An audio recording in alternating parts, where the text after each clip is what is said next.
Her hand trembled as the deep crimson wine filled the crystal goblet, 2 drops of pure nightshade, enough to kill Chicago's most ruthless crime lord. But when Damian Moretti raised the glass, he didn't choke. He met her terrified eyes, smiled coldly and whispered, "Drink it with me, future wife."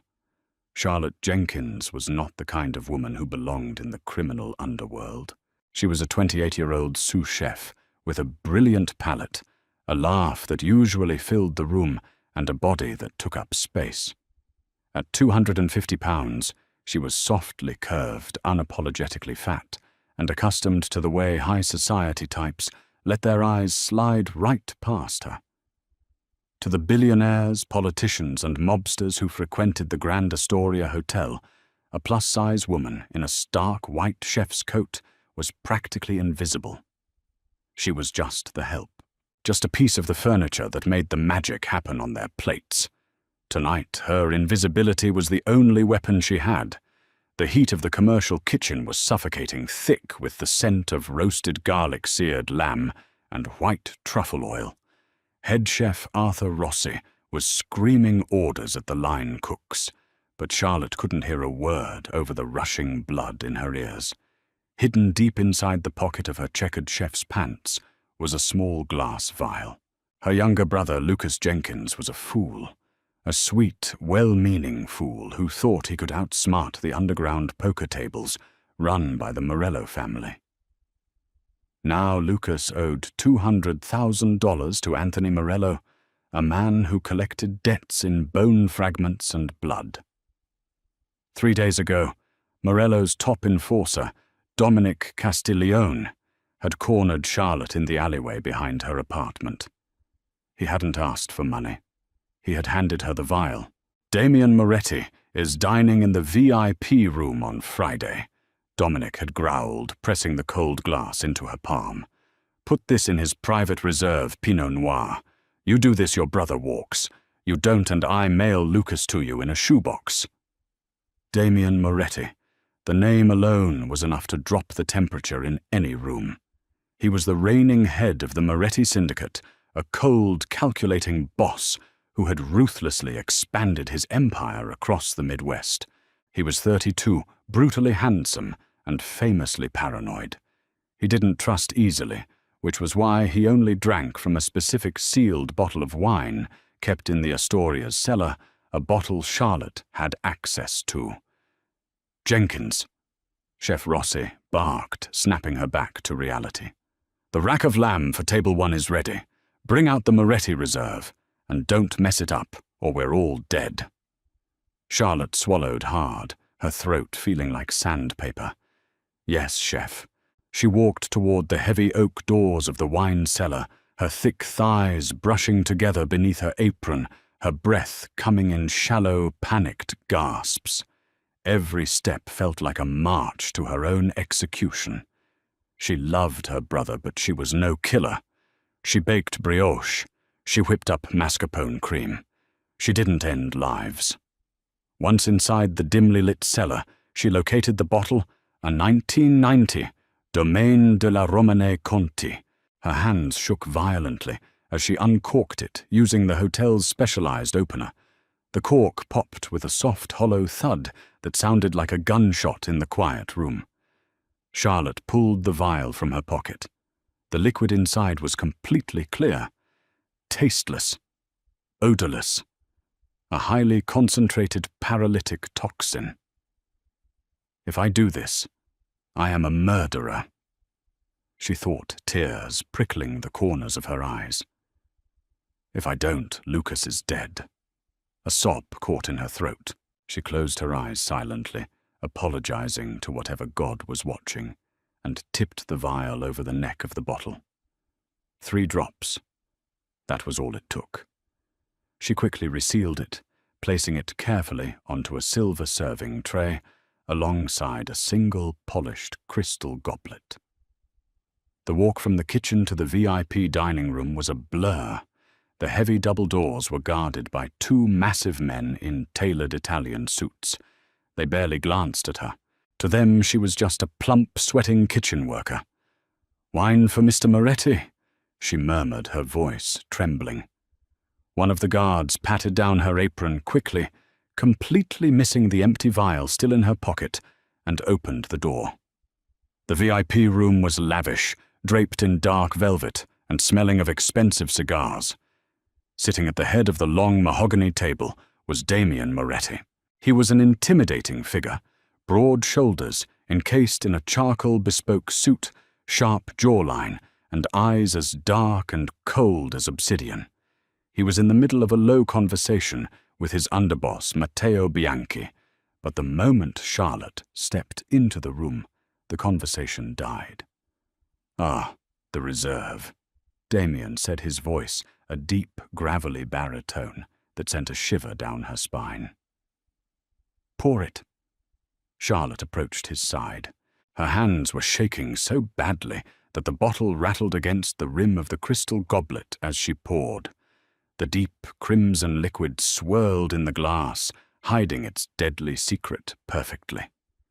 She stepped back, clutching the silver tray to her chest like a shield.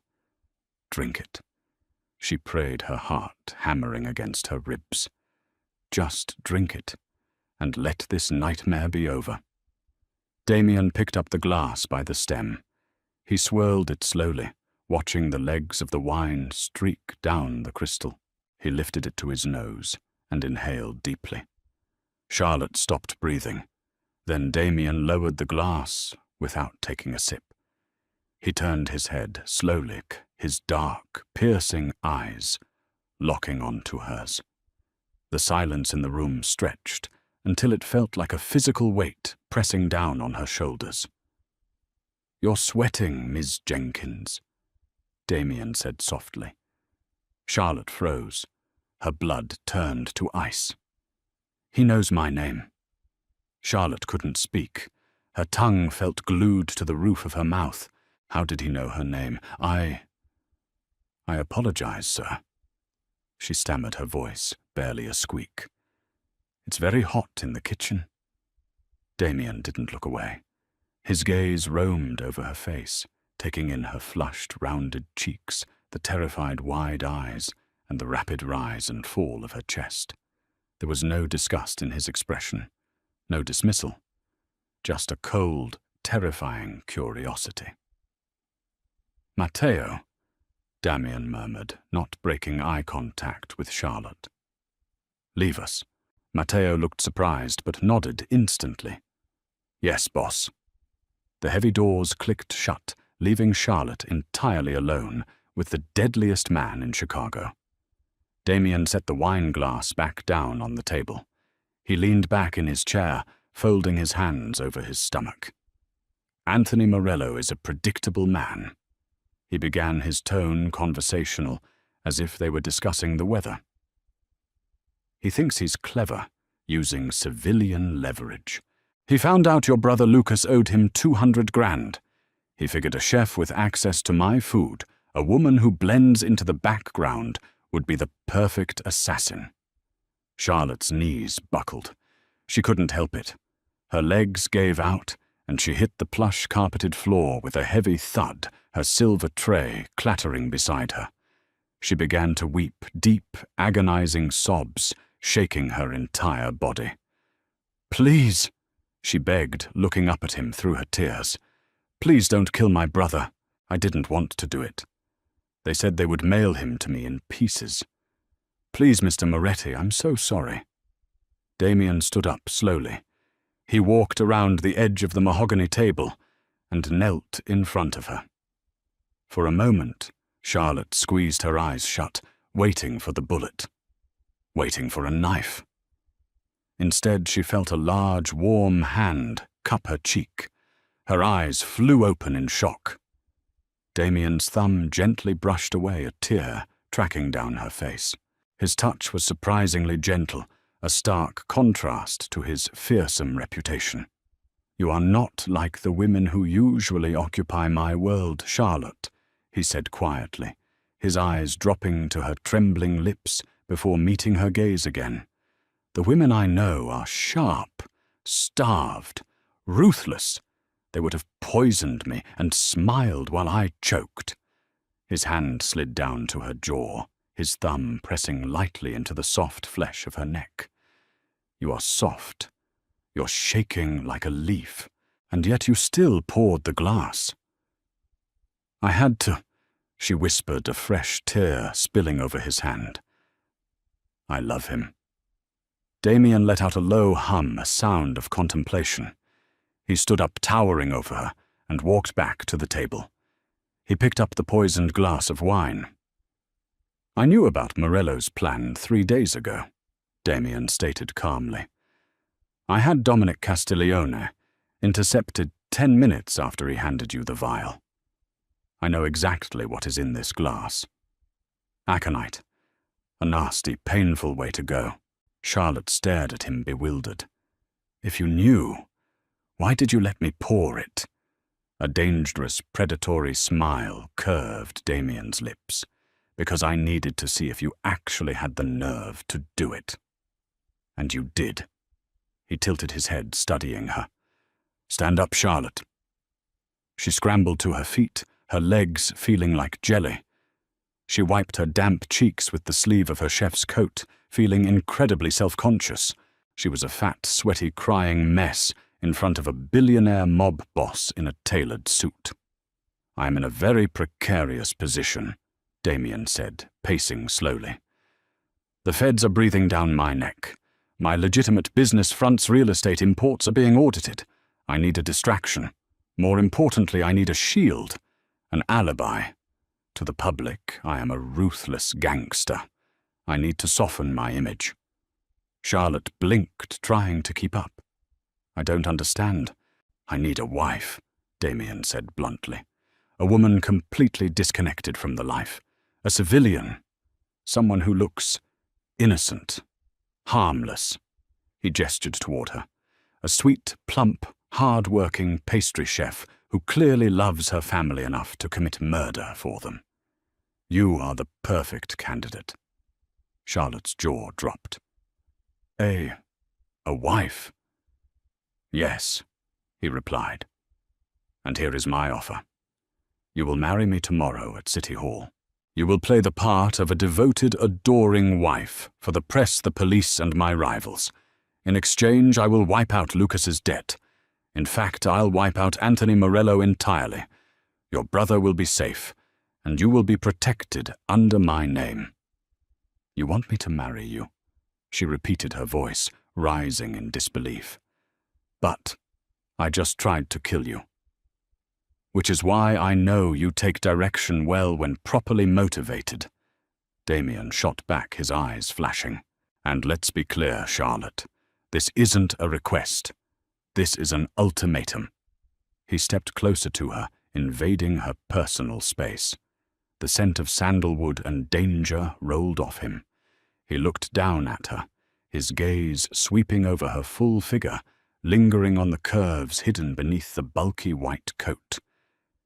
If you say no, he whispered, his voice dropping to a lethal quiet, I will let Morello do whatever he wants. To your brother, and then I will handle you for attempting to murder me in my own territory. Charlotte stared into his dark eyes. There was no bluff in them. He was dead serious. He was forgiving her for trying to assassinate him, but the price of that forgiveness was her freedom. She would be tethered to a monster, forced into a gilded cage. But Lucas would live. Okay. She breathed the word, barely escaping her lips. I'll do it. I'll marry you. Damien's hard expression cracked into a genuine, satisfied smirk. He reached out his hand, wrapping firmly around her thick waist, pulling her flush against his solid chest. Charlotte gasped at the sudden, intimate contact. Good girl, he murmured against her ear. He reached over with his free hand, picked up the glass of poisoned wine, and walked it over to a potted fern in the corner, pouring the deadly liquid into the soil. Pack your things, Charlotte Jenkins, Damien ordered, turning back to her with a possessive glint in his eye. Tomorrow you become a Moretti, and God help anyone who tries to poison what is mine. Follow-up. Are you ready to see how Charlotte handles her first night in Damien's heavily guarded mansion, and how she navigates a world of beautiful, dangerous mob wives who see her as nothing but a fat, temporary joke?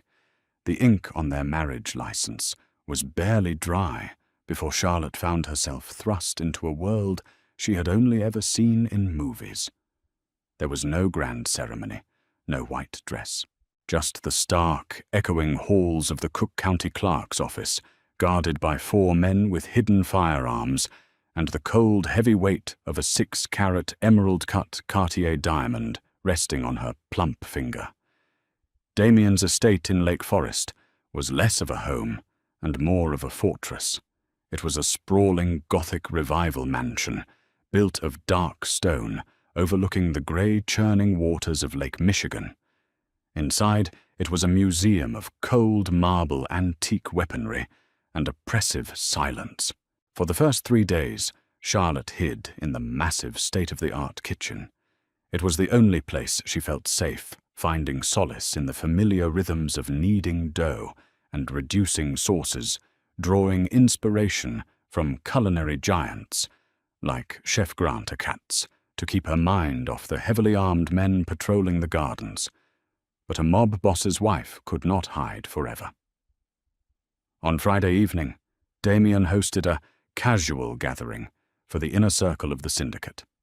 It was a test, Charlotte knew, a way to parade his new harmless civilian wife in front of his lieutenants, to prove he was settling down while secretly masking his ongoing war against the remnants of the Morello family.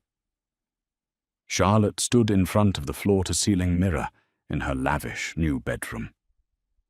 She wore a deep emerald green gown by Oscar de la Renta, a dress Damien had specifically ordered for her. It clung to her heavy breasts, cinched her thick waist, and flowed elegantly over her wide hips and heavy thighs. She looked beautiful, but she felt like a very expensive piece of bait. When she descended the grand staircase, the low hum of conversation in the foyer instantly died. The men wearing custom suits and calculating expressions evaluated her with thinly veiled confusion. But it was the women who were truly terrifying. Standing by the grand fireplace were Camilla Bianchi Matteo's wife and Sofia Russo. They were razor-thin, their faces pulled tight by the best surgeons in Chicago, draped in diamonds and dripping with condescension. As Damien stepped forward, wrapping a possessive heavy arm around Charlotte's thick waist to draw her into the room, Camilla smiled. It was a smile that didn't reach her cold, predatory eyes. So this is the new Mrs. Moretti. Camilla purred her gaze, raking over Charlotte's soft, full figure with overt disdain.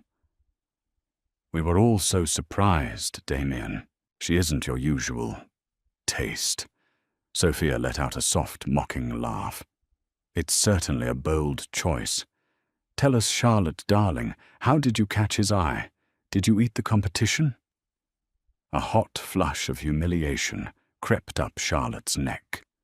She looked down at the marble floor, her old insecurities screaming at her to run back to the kitchen. She was just a fat, terrified sous chef. She didn't belong with these vipers. Before she could shrink away, Damien's grip on her waist tightened his fingers, pressing firmly into her plush hip. The air in the room suddenly grew frigid. My wife, Damien began, his voice deadly quiet, caught my eye because she possesses something none of you will ever understand. Genuine loyalty. He looked directly at Camilla, his obsidian eyes unblinking. And as for my taste, Camilla, I prefer a woman who actually feels like a woman under my hands, not a starving, fragile bird that would snap if I squeezed too hard. The silence that followed was suffocating. Camilla swallowed hard, her heavily powdered face turning pale. Sophia stepped back, suddenly finding her champagne glass fascinating. Damien turned his gaze down to Charlotte.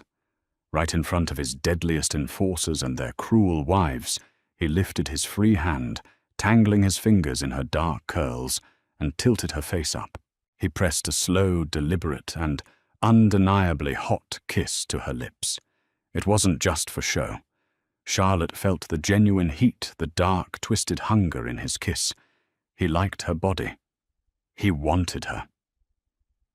"Enjoy the caviar, ladies," Damien murmured against Charlotte's lips before looking back at the pale women. "My wife hand-selected it." But the victory was short-lived. Later that night, as the party dwindled, Charlotte slipped away to fetch a glass of water from the kitchen.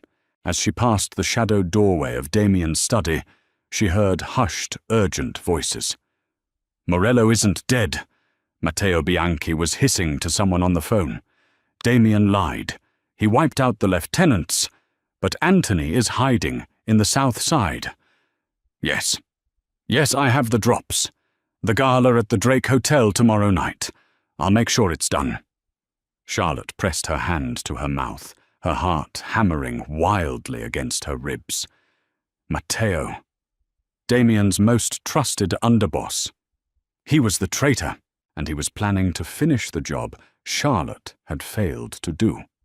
The Syndicate Charity Gala at the Drake Hotel was the social event of the season, a glittering facade masking the brutal reality of Chicago's underworld. Hundreds of politicians, socialites, and mobsters mingled under the massive crystal chandeliers of the Gold Coast room. Charlotte sat beside Damien at the head table, her heart a frantic drumbeat in her chest. She had tried to tell Damien about what she heard in the study, but he had been locked in back-to-back meetings all day. Now, surrounded by hundreds of people, she was trapped. She watched Matteo out of the corner of her eye. The underboss was slick. Charming, the mayor's wife, but his eyes kept darting back to Damien. When the main course was cleared, the servers began distributing the after-dinner digestives. A line of waiters carried silver trays lined with crystal shot glasses of limoncello, a traditional Italian palate cleanser. Charlotte's culinary instincts, honed through years of high-pressure kitchen service, immediately kicked in. She watched the waiter approach their table. He handed a glass to Matteo, one to Camilla, one to Charlotte, and finally one to Damien. Matteo stood up, tapping his silver spoon against his glass.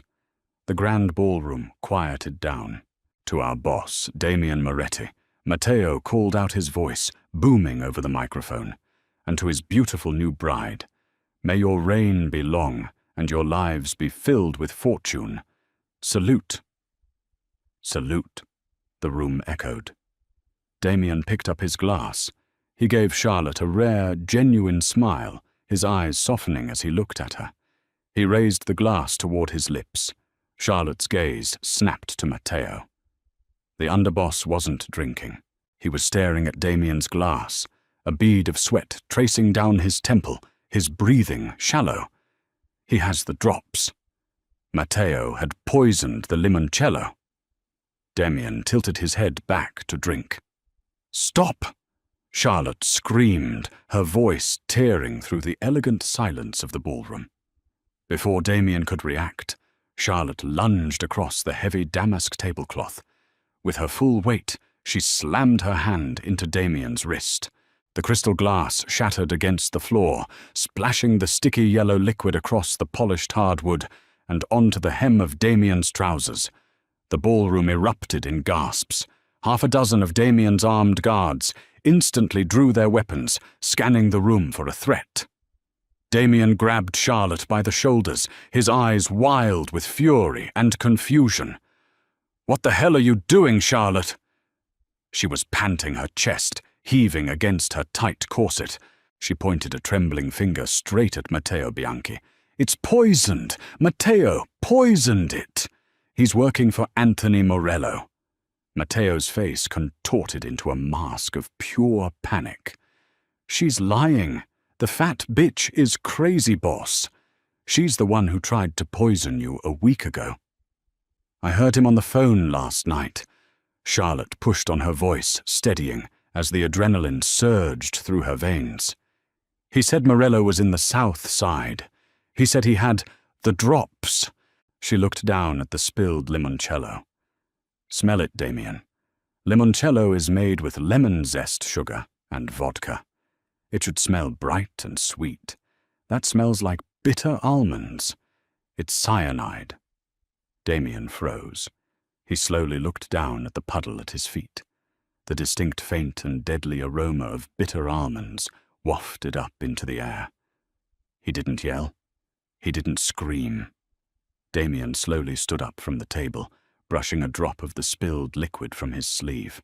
His face was a mask of absolute, terrifying calm. "Matteo," Damien said softly. The sound of his voice made the entire ballroom hold its breath. Matteo didn't wait. He shoved his chair back, pulling a snub-nosed revolver from his jacket, and aimed it right at Damien's chest. "Morello sends his regards." Bang! Matteo's sentence was cut short as a red blossom exploded on his forehead. He crumpled to the ground, dead, before he hit the carpet. Standing 10 feet away, Damien lowered his smoking, suppressed pistol. The room was trapped in a horrified, stunned silence. Damien calmly placed the gun back into his shoulder holster and turned to his guards. "Clean this up. Find Anthony Morello in the south side. Burn him to the ground." He turned back to Charlotte. She was shaking violently, clutching the edge of the table to keep herself upright. Without a word, Damien scooped her up into his arms. Despite her weight, he lifted her effortlessly, carrying her away from the chaos out of the ballroom and up into the private penthouse suite of the Drake Hotel. He kicked the heavy oak doors shut behind them and set her down gently on the edge of the massive king-sized bed. Charlotte covered her face with her hands, sobbing uncontrollably. The violence, the stress, the absolute terror of the last week had finally broken her. I thought he was going to kill you." She wept, her shoulders shaking. Damien knelt in front of her, just as he had done in the VIP room a week ago. But this time there was no cold calculation in his eyes, only a burning, possessive fire. He pulled her hands away from her face, gripping her thick wrists gently. "You saved my life," he whispered, his voice thick with emotion. "You a civilian, a sous chef who makes pastries. You threw yourself across a table to save a monster. You're my husband." She sniffled, looking into his dark eyes. "I couldn't let him hurt you." Damien groaned a deep, guttural sound. He stood up, pulling her up with him, and crushed his mouth against hers. This kiss wasn't a show for the vipers. It was raw, desperate, and completely consuming. He tasted like expensive scotch and danger.